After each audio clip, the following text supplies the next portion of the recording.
Merhaba araştıran insanlar. Bizler hapsolduğumuz şehirlerde fazla farkına varmasak da dünyada pek çok harikulade yapı var. Bunlardan kimileri bulundu, kimileri ise hala keşfedilmeyi bekliyor. Bazılarının sırları çözüldü, bazılarının ise çözülemedi. İşte böyle bir yapı olan ve dünyayı denizlerin altından çepeçevre çevreleyen kocaman bir duvardan bahsedeceğim bir videoyla sizlerle beraberiz.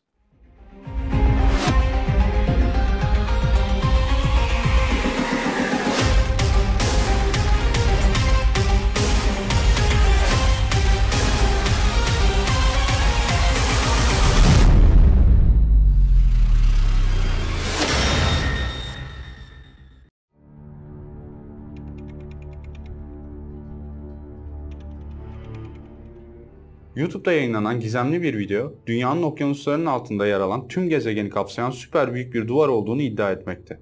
Yakın geçmişte UFO meraklıları ve komplo teorisyenleri Google Earth üzerinden sayısız açıklanamayan şeyler buldu. Gizemli kuleler, mağara resimleri, batık şehirler ve sualtı piramitleri. Böylelikle Google Earth, dünyadaki insanların hayal gücünü de arttırmış oldu. Fakat her şey bununla sınırlı kalmadı. Çünkü bu yüksek teknolojiye ulaşan meraklı ve araştırmacı pek çok kişi bütün dikkatlerini bunda yoğunlaştırdı. Öyle ki bulunup keşfedilen bazı yerler ya uydu görüntü bozukluğu ya da renk, ışık, gölge oyunu ya da belirsiz bir nedene bağlanarak üstü kapatıldı. Fakat bu arada belirlenen bu yerlerden bazıları Google Earth'ten ya silindi ya da blurlandı. Uzun zaman önce yayınlanan bir raporu insanlar fazla önemsemedi ve araştırmaya bile çalışmadı. Bu raporda Meksika kıyılarında bir keşif yazmaktaydı. Ekranda gördüğünüz koordinatlarda bir araştırmacı tarafından keşfedilen devasa sualtı piramidi okyanus altında gizli kaldığı söylenen birçok yapının arasındaydı. 2012 yılında Amerikalı araştırmacı Angela Mikol, piramitlerin içinde olduğu Giza yaylasından büyük bir piramidi uydu görüntülerini kullanarak keşfetti. Böylece araştırmacılar sözde tarihimiz hakkında bilmediğimiz her şeye meydan okuyan şeyler buldular. Buna bir diğer örnek ise geçen yıl bir genç Google Earth kullanarak daha önce bilinmeyen büyük bir Maya antik kenti keşfetti. Benzer şekilde tüm dünyadaki araştırmacılar piramitleri ve yıldızları, uzmanların atlamış olduğu kayıp yapıları bulmak için bir yarışa girdi. Baja California kıyılarında bulunan oluşumlarda genişliği yaklaşık 2,4 kilometre olan tüpler gibi gizemli yapılar var. Meraklılar bu şekilleri ayırt etmeye çalışırken pek çok kişi gezegenimizde keşfedilmemiş sualtı yapıları olduğuna inanmakta. Ancak bu yeni iddialar muhtemelen şimdiye kadar karşılaştıklarımızın çok ötesinde. Bahsedilen bu duvar büyüklüğü ve uzunluğu ile doğal bir oluşum olmadığını işaret ediyor. Aslında birçoğumuza okulda öğretildiği gibi tarih boyunca tamamen çelişen dünya çapında yapılan çok sayıda keşifler böyle bir şeyin mümkün olabileceğini düşündürüyor. Sonuçta dünyanın milyonlarca yıllık olduğunu ve birçok antik uygarlığın gezegenimizin uzun tarihinde yaşadığı biliniyor. Peki ya bilmediklerimiz, yok olan veya okyanusların altında kalanlar, kendilerinin de bir zamanlar var olduklarını ispat etmek istercesine bulunacakları günü bekliyorlar. Ekranda verilen koordinatlara odaklandığımızda büyük bir yapı görünüyor. Ama kim böyle büyük bir duvar inşa etmiş olabilir ki? Eğer gerçekten yapay bir yapı ise kaç yaşında? Ne amacı vardı? Pek çok kişi buna katılmıyor ve gerçek bir duvar olmadığına inanıyor.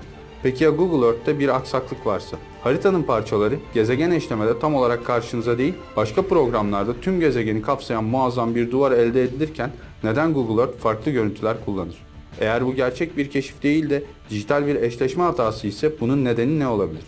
Görüntü veya fotoğraf işlenme sürecinde birleştirilerek birden fazla fotoğraf görüntüsüyle örtüşen alanların görüntülenmek için parçalı panormal veya yüksek çözünürlüklü resimler ortaya çıkabilir. Sık yapılan bilgisayar yazılımı hatası da muhtemelen bir olasılık. Çünkü yaklaşılan görüntüler işlenirken neredeyse birebir örtüşüyorsa arasındaki görüntü aynı pozu üretmek için kusursuz sonuçlar doğurur. Görüntüler günümüzde kullanılan ve Google Earth'ten alınmıştır. Eğer bu bir keşif değilse pek çok şey tesadüfler sonucu bir araya gelerek böyle bir etkiyi yaratmakta rol oynamış olmalıdır. Görünüm, referans, aydınlatma, görüntünün işlenişinde görünen en olası nedenlerinden biri iki resim arasında sürekli değişen ön plan ya da değişen arka plan olabilir. Elimizdeki sınırlı veriyle buna net bir cevap vermek mümkün değil. Ama videoyu sonuna kadar seyrederek bunun cevabını verecek olan sizlersiniz. Gerçek bir keşif mi yoksa basit bir yazılım hatası mı?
Tüm soru, görüş ve önerileriniz için bana Instagram hesabından ulaşabilirsiniz.